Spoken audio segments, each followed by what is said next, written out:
Ready na yung pagkain nila. Hanapin na natin sila. Ayan yung pagkain nila. Patay ang ulam nila. Ayan. Patay yung ulam nila. Tsaka may naglagay din ng pagkain dito mga boss. Oh. Manok. Manok na malalaki yung ano. Manok yung linagay. Oh. Ayan oh. May naglagay ng pagkain dito. Hindi ko alam kung sino na naglalagay ng pagkain dito. Ayan oh. Manok.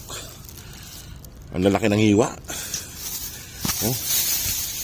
Ayan mga boss, dinagay nila. May naglagay ng mga kain ng mga dugi rito. Ayan. Isang palanggana. Hanapin na natin sila.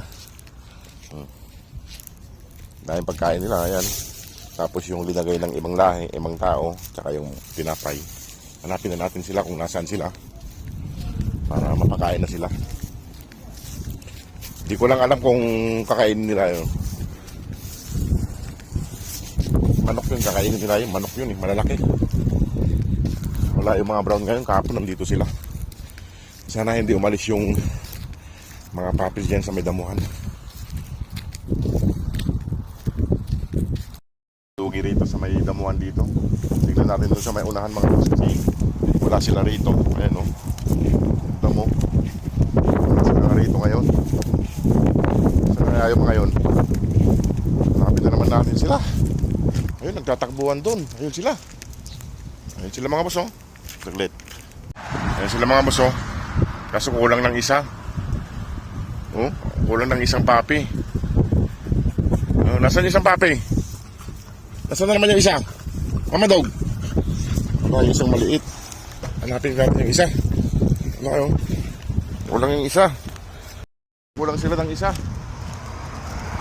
Ako naman, kung saan kayo pumupunta. Nasaan yung isa? Ano? Kulang sila. Kaya napadpad yung isa mga boss kaya wala rito, hindi nila kasama.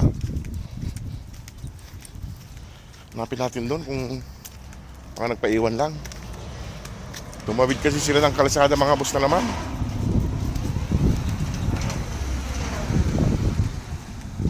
Doon sila pumupunta oh.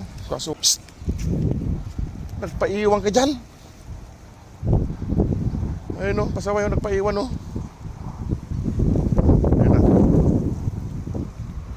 Buti walang dumadaan ng sasakyan. Bilisan mo.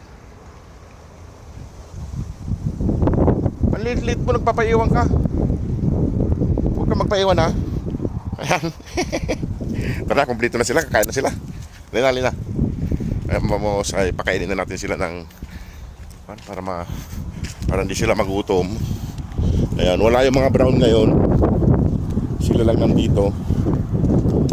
Ayan o. Sila lang nandito. Wala yung ibang. Psst, dali na kayo. Wala yung brown ngayon. Kahapon nandito sila, mga kapatid. Tatlong brown, tsaka yung manliligaw ni Mama Dug. Ngayon wala sila rito. Tingnan natin kung susunod yung isa. So, tingnan natin kung susunod si Antufin para kumain. Ayan o. Halina. Papaiwan na naman doon.